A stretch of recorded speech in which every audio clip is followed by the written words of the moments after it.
Satay பண்ண இறால், சாப் பண்ணின ஆனியன், கடுகு, உளுத்தம்பருப்பு, ரெட் சில்லி, கடலப்பருப்பு, சோம்பு, ஸ்லைஸ் பண்ண ஆனியன், ஸ்லைஸ் பண்ண டொமேட்டோ, மஞ்சத்தூள், சில்லி பவுடர், மிளகாய்த்தூள், மல்லித்தூள், நுணுக்கிய மிளகுத்தூள், சாப் பண்ண கொரியாண்டர் லீவ்ஸ், கருவேப்பிள்ளை, எண்ணெய், தேவையான அளவு உப்பு. இப்போ நம்ம பண்ண போகிறது ப்ரான் கார பணியாரம். இப்போ வந்து நம்ம இட்லி ரைஸ், வெள்ளை உளுத்தம்பருப்பு ரெண்டுத்தையும் ஊற வச்சு சோக் பண்ணி அரைச்ச பேட்டர் இது. சாப் பண்ண ஆனியன் ஒரு ஸ்பூன், ஒரு டீஸ்பூன்.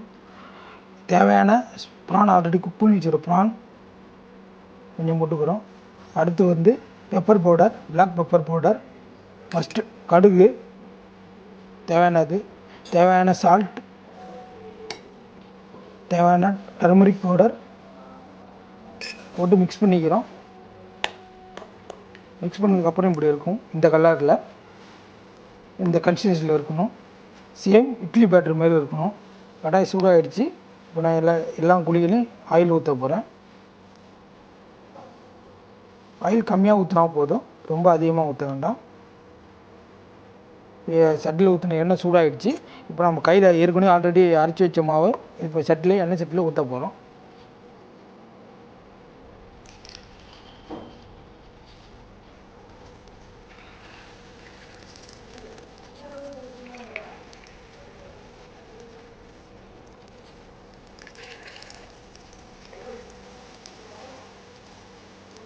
ஊற்றிட்டேன். இப்போ ஊற்றுனதுக்கப்புறம் இப்போ மூடுறோம்.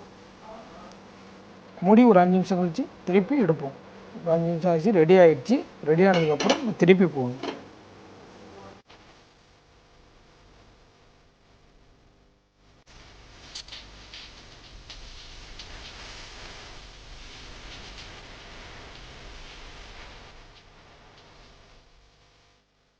இதை வந்து அப்படியே பக்குவமாக ஸ்லோ ஃபயரில் எடுத்தால் தான் உள்ளே குக்காக இருக்கும். எடுத்த பிறகு நல்லா திருப்பி போடணும். திருப்பி போட்டு சிம்மில் வச்சா உள்ளே வந்து பேட்டர் குக்காக இருக்கும், உள்ளே மாவாக இருக்காது. இப்போ பரட்டி போட்டதுக்கப்புறம் திருப்பி ஒரு 2 நிமிஷம் குக் பண்ணுறதுக்கு திருப்பி இன்னொரு தடவை மூடும். பிறகு குக் ஆகிடுச்சு. திருப்பி குக் ஆகிடுச்சு. இப்போ திருப்பி பரட்டி ஒரு பவுலில் எடுத்து வச்சிடலாம்.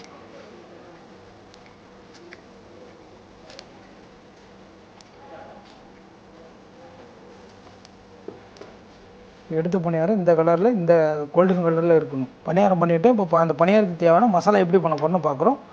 அடுப்பை பற்ற வச்சுட்டு ஃபேன் வைக்கிறோம். ஃபேனு சூடானதுக்கப்புறம் ஆயில் 2 டீஸ்பூன் ஆயில் போடுறோம்.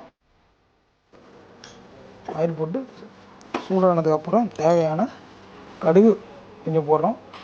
கடுகு நல்லா பொரியணும். பொரிஞ்சால் தான் அதோடய ஃப்ளேவர்லாம் கிடைக்கும் நமக்கு. கடுகு பொரிஞ்சதுக்கு பிறகு வெந்தயம் போடுறோம். போட்டதுக்கப்புறம் கடலப்பருப்பு போடுறோம். உளுத்தம்பருப்பு போடுறோம். உளுத்தம்பருப்பு போட்டு நல்லா பொரிஞ்சதுக்கப்புறம் காஞ்ச மிளகாய் 2 சில்லி, காஞ்ச மிளகாய் மட்டும் நல்லா பொரிஞ்சதுக்கப்புறம் நம்ம ஆல்ரெடி ஸ்லைஸ் பண்ண ஆனியன் வச்சுருக்கோம். இந்த ஸ்லைஸ் பண்ண ஆனியன் போடுறோம். ஆனியன் நல்லா ப்ரௌன் ஆனதுக்கப்புறம் டொமேட்டோ போடுறோம். தயிர் தேவையான அளவு போடுறோம்.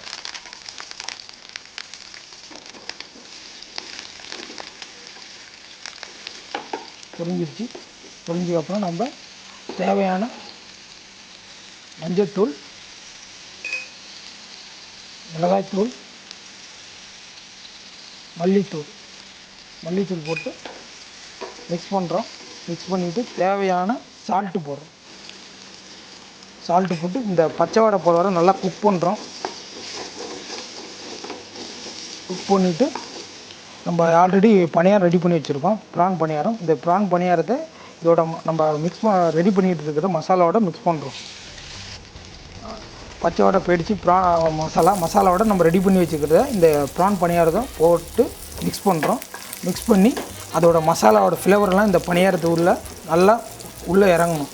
உள்ளே இறங்கினா தான் நம்ம சாப்பிடும்போது அந்த மசாலா ஃப்ளேவரு, அந்த கடிச்சு சாப்பிடும்போது அந்த ஆனியன், ப்ரான்லாம் கடிச்சு சாப்பிடும்போது ரொம்ப லைக் பண்ணி விரும்பி சாப்பிடுவாங்க. பணியாரம் ரெடி ஆச்சு. நம்ம பணியாரம் ரெடி ஆன அப்படின்னா பிளேட்டில் நம்ம சேவ் பண்ணணும். பிளேட்டில் சேவ் பண்ணுறோம். நம்ம ஆல்ரெடி கட் பண்ணிக்கிறது கொரியாண்டர் லீவ்ஸ் மேலே தூவும். கார்னிஷ் போட்டு ஃப்ளவர்